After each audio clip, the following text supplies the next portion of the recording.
वरदान के भीतर भी कभी कभी सृजन के बीज छुपे रहते हैं, जैसे कहते हैं ईश्वर की लीला या फिर योजना।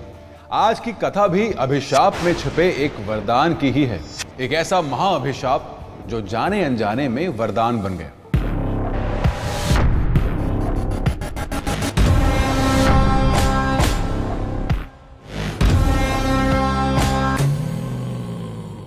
कथा है भागीरथ के प्रयास से गंगा के आकाश से धरती पर अवतरण होने की।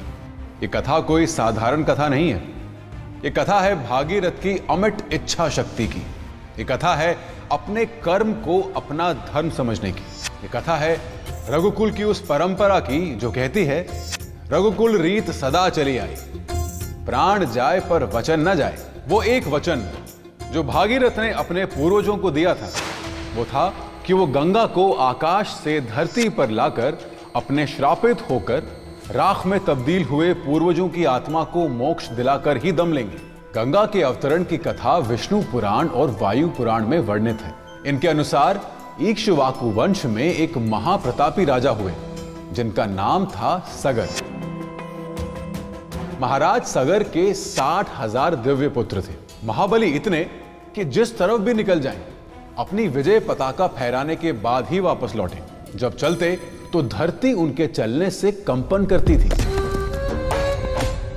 वो नदियों का रुख मोड़ने की शक्ति रखते थे।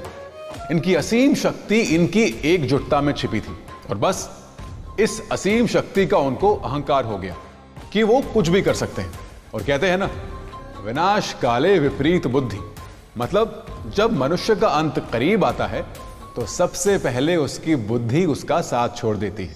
सगर के पुत्रों ने अभिमान और अहंकार में आकर देवराज इंद्र के सिंहासन पर अपना अधिकार करने की सोची और साथ ही ये देवताओं को हवन के माध्यम से मिलने वाले पुण्य भाग जो ऋषि मुनि द्वारा हवन के माध्यम से पहुंचाया जाता था, पुण्य कर्म में अपना हिस्सा मांगने लगे।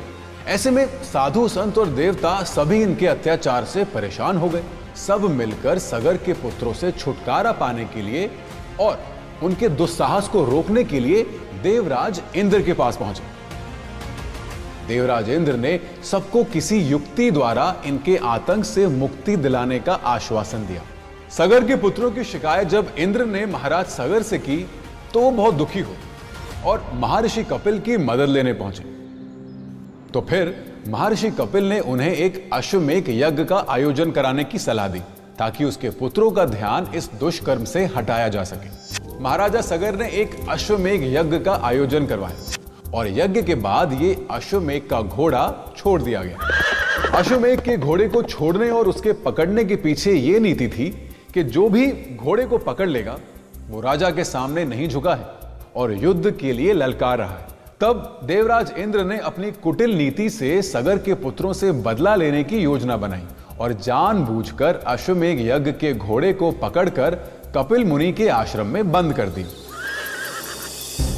घोड़े की तलाश में जब सगर के 60,000 पुत्र कपिल मुनि के आश्रम पहुंचे तो उनको लगा कि कपिल मुनि उनको युद्ध के लिए ललकार रहे हैं और इसीलिए उन्होंने घोड़े को पकड़ा है और उन्हें बिना कुछ सोचे समझे कपिल मुनि के आश्रम पर अहंकार में आकर आक्रमण कर दिया और पूरा आश्रम अस्त व्यस्त कर दिया। यज्ञ की अग्नि को भी बुझा दिया। उस समय कपिल मुनि आश्रम में ना होकर वन में घोर तपस्या करने गए थे। जब कपिल मुनि तपस्या और ध्यान से बाहर आए और आश्रम लौटे तो उन्हें सब घटना को जानकर क्रोध आया और उन्होंने सगर के 60,000 पुत्रों को अपने श्राप से जलाकर राख कर दिया। जबकि बाद में कपिल मुनि को देवराज इंद्र की इस कुटिल नीति का ज्ञान हुआ, मगर तब तक बहुत देर हो चुकी थी। सगर के 60,000 पुत्र राख हो चुके थे। महाराज सगर ने कपिल मुनि से अपने पुत्रों के लिए माफी मांगी।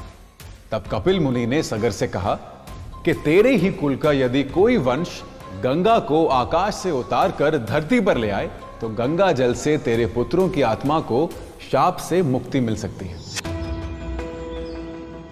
तब महाराज सगर के वंशज महाराज भागीरथ जो इक्ष्वाकु वंश के थे और सम्राट दिलीप के पुत्र थे जो भगवान राम के पूर्वज थे, उन्होंने अपने कुल के पूर्वजों को यह वचन दिया कि वो गंगा को आकाश से धरती पर उतारकर अपने पूर्वजों की आत्मा को कपिल मुनि के श्राप से मुक्ति प्रदान कराएंगे। इसके लिए चाहिए उन्हें कुछ भी क्यों ना करना पड़े।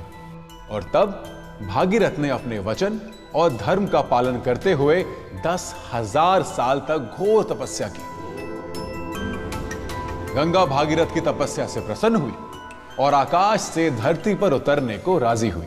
मगर अब समस्या यह थी कि गंगा अगर सीधे आकाश से अपने प्रचंड स्वरूप के साथ धरती पर उतर गई तो अपने साथ समस्त धरा के जीव जंतु को अपने साथ बहाकर पाताल में उतर जाएगी और तब होगा महाविनाश। भागीरथ ने एक बार फिर से गंगा का घोर तप किया ताकि इस दुविधा से बाहर निकला जा सके। तब गंगा ने बताया कि 3 लोकों में सिर्फ एक ही ऐसी शक्ति है जो उनके विकराल और प्रचंड वेग को थाम सकता है, और वो है भगवान शंकर। तब भागीरथ जी ने भगवान शंकर की तपस्या की और उनको धरती पर अवतरित होती प्रचंड गंगा को थामने की विनती की। भगवान शंकर इसके लिए और मनुष्य जाति के कल्याण के लिए तैयार हो गए और अब गंगा आकाश मार्ग से अपने प्रचंड वेग के साथ निकली। उनके वेग से तीनों लोग कांप गए। सबको लगा कि महाप्रलय आने वाली है। मगर इससे पहले गंगा की धारा अपने प्रचंड स्वरूप में आती, भगवान शंकर ने आकाश से प्रचंड वेग से उतरती हुई गंगा को अपनी जटाओं में बांध लिया। तब गंगा भगवान शंकर के स्पर्श मात्र से शांत हो गई तो भगवान शंकर की जटाओं में उलझकर उसकी परिक्रमा करने लगी।